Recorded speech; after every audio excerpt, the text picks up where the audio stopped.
This video discusses how splice site mutations of the MET gene result in the skipping of exon 14 of MET pre-mRNA, and the production of a MET receptor protein lacking the exon 14 encoded juxtamembrane domain. We will dive into how the lack of the juxtamembrane domain impairs the downregulation of the mutant receptor, resulting in increased mitogenic signaling upon MET binding to its ligand, the hepatocyte growth factor. Separate videos will be devoted to MET biology and therapeutics. Let's begin with a brief background on the structure and function of the MET protein.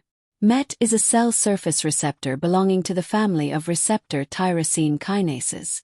It serves as the only receptor for the hepatocyte growth factor, also known as scatter factor. MET regulates several key cellular processes, including cell proliferation, survival, differentiation, angiogenesis, migration, and invasion. Like other receptor tyrosine kinases, it signals as a homodimer with an extracellular ligand-binding domain, a transmembrane domain, and a cytoplasmic tyrosine kinase domain. Additionally, MET has a juxtamembrane domain just beneath the transmembrane domain, which is present in some other RTKs like the epidermal growth factor receptor. As a prelude of what is to come, the juxtamembrane domain, which recall is encoded by exon 14, encompasses the binding site of the E3 ubiquitin ligase CBL, important for downregulating MET expression. The binding of the hepatocyte growth factor results in activation of the tyrosine kinase domain and phosphorylation of multiple tyrosine residues on the intracellular portion of MET. Important for mitogenic signaling is the phosphorylation of the tyrosine kinase domain, which activates kinase activity, and phosphorylation of the docking sites allows binding of adapters that initiate RAS, PI3K, or JAK-STAT signaling. However, phosphorylation of Y1003 is important for binding the E3 ubiquitin ligase casetus B lineage lymphoma CBL. CBL-directed ubiquitination results in endocytosis of the receptor and its lysosomal and proteasomal degradation. Thus, the juxtamembrane domain is critical for downregulating MET receptor levels to eventually shut down hepatocyte growth factor signaling. And any mutation of the juxtamembrane domain that abolishes the CBL binding site is, therefore, expected to result in sustained mitogenic signaling and possibly malignant transformation.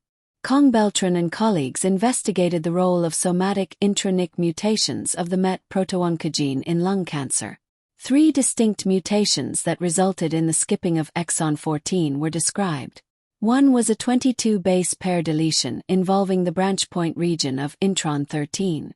The others were a 28 base pair deletion and a point mutation involving the splice donor site of intron 14. In the absence of splice site mutations, exons 13, 14, and 15 are spliced together consecutively. Mutations at the branch point region or acceptor splice site of intron 13 will result in the donor splice site of intron 12 competing for the next available acceptor splice site, that of intron 14. Likewise, mutations at the donor splice site of intron 14 will result in the acceptor splice site of intron 14 competing for the first available upstream donor splice site, that of intron 13. In each case, the mutation will result in the skipping of exon 14 and the splicing together of exons 13 and 15. This results in an in-frame translation of a MET receptor that lacks the juxtamembrane domain and, therefore, a CBL binding site.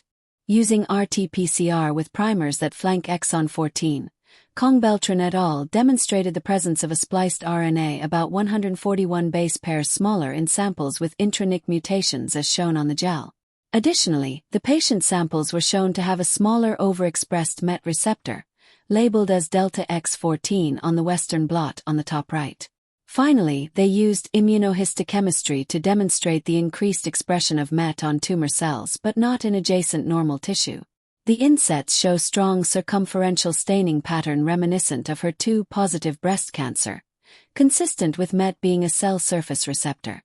Since the initial study by Kong-Beltran et al., several groups have studied the distribution of MET exon skipping mutations. These studies demonstrated that the mutations that result in exon 14 skipping are diverse, with some that are rare and others that are highly recurrent. Some are point mutations affecting the splice sites or branch point sequence. Others are large indels that span these areas. In some cases, large deletions involve the entirety of exon 14. In any case, The detection of these diverse alterations by DNA sequencing would be challenging.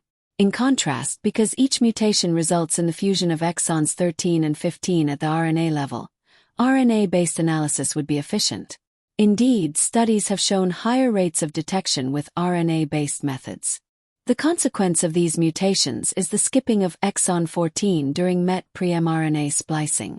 As alluded to earlier, this results in the absence of the juxtamembrane domain and the CBL binding site on the mutant receptors. Therefore, the receptors have longer half-lives and increased levels on the cell surface. Unlike tyrosine kinase domain mutations, exon 14 skipping still requires the presence of hepatocyte growth factor ligands for signaling. However, the higher concentration of receptors pushes the equilibrium towards the ligand-bound state. Thus, more receptors are activated, resulting in increased mitogenic signaling, survival, migration, and invasion. In this way, MET exon 14 skipping mutations are critical drivers of oncogenesis in lung cancer. In future lectures, we will take a deeper dive into intracellular signaling pathways activated by MET, other classes of MET mutations, and targeted therapies directed at MET mutations. This was my first video, so please leave any feedback in the comments. And if you like this content, please hit like and subscribe to my channel.